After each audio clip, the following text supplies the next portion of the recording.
Salom qiziquvchilar. Bu suv havzalari doim shubhali, mashhurlik manbai bo'lgan. Ularning ba'zilari doim shunday bo'lgan, boshqalari esa inson ta'siri natijasida.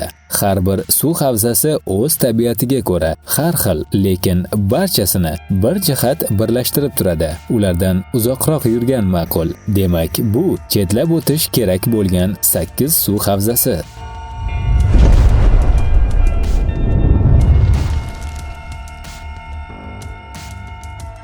Rio Tinto, Ispaniya. Daryo suvi qizil rangda. Bunga mis va temirning yuqori konsentratsiyasi hamda suv kislotaligi sababdir. Bir necha yuz yillar davomida daryoning yuqori qismida foydali qazilmalar qazib kelinadi. Bu daryoning ifloslanishiga olib kelgan.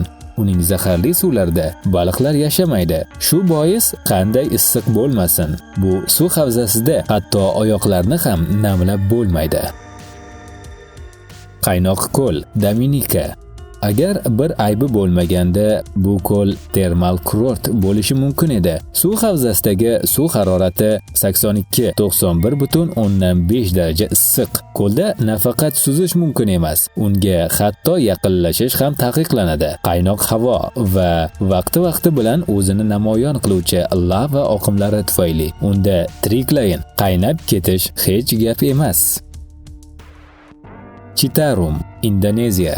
G'arbiy Yava aholisi bu daryoni ham qishloq xo'jaligi ehtiyojlariga, ham suv ta'minotiga, ham sanoat va qator boshqa maqsadlar uchun moslashtirib olgan. Daryo atrofida 5 millionga yaqin kishi yashaydi. Ular ko'p yillar mobaynida suv havzasini haqiqiy yuvindiga aylantirib yuborishgan. Agar daryo suvi tekshirilsa, undan Mendeleyev jadvaldagi barcha elementlarni topish mumkin. Tabiiyki, bunday sharoitda aksariyat elementlar konsentratsiyasi me'yordan bir necha barobar ko'pdir.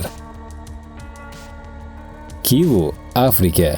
Suv havzasining bir tekis, ko'k yuzasi aslida kishilarni aldamchi taassurot uyg'otadi. Bu ko'l sekin ta'sir qiluvchi haqiqiy bombaga qiyoslanadi. Suv ostida 250 kilometr kub karbonat angidrit va 65 kilometr kub metan mavjud. Ko'l vulqon faolligini oshiruvchi va portlash keltirib chiqarishi mumkin bo'lgan muntazam o'suvchi Rift vodiysida joylashgan. So'nggi vulqonning otilishi suv havzasidagi suvning qaynashiga va baliqlarning tiriklayin pishishiga olib kelgan.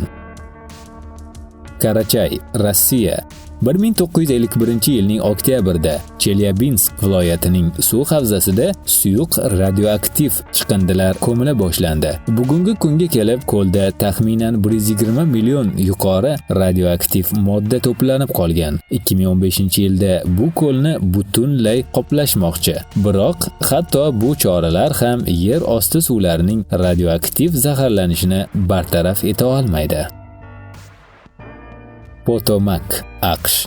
Bu daryoga na chiqindilar tashlanadi va na radioaktiv moddalar. U o'zining kuchli suv osti oqimlari bilan xavfli. Ko'rinishidan sokindek tuyulgan bu hudud halokatli tahdid soladi.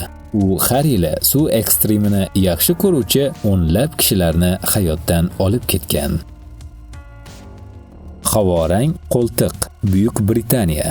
Tashlandiq havzaning feruza rang suvlariga ko'pchilik maftun bo'ladi. Biroq u qancha jalb qilmasin, bu yerda cho'milish mumkin emas. Suv ohaktosh qoyalar sabab shunday go'zal tusga kirgan.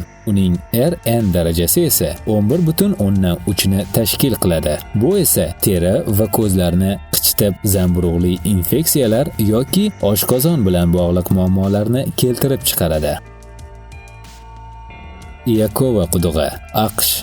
Diametri 4 metr bo'lgan suv osti g'ori minglab dayverlarni o'ziga jalb qilib keladi. Suv ostida bir nechta tor o'tish joylari bilan bog'langan g'orlar bo'lib, sarguzasht sevarlar bu yerni tadqiq qilishga qiziqib qolishi aniq. Biroq quduq qanchalik chiroyli bo'lsa, shunchalar xavfli. Suv osti yo'laklari 8 nafar dayverni hayotdan olib ketgan.